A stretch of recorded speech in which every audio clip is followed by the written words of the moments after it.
Every single one of these goddamn bikes have been a privilege to restore and own. But storage has become a problem.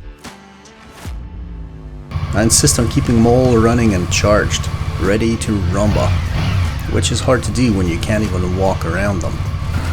Not to mention I love restoring bikes, and it's just not the same when you're sitting on one bike while working on another bike. It's a little too bohemian for my taste, fellas. These bikes are not toys, they're my tribe, they're my people. So it's time for me to put my money where my mouth is. Good timing as well.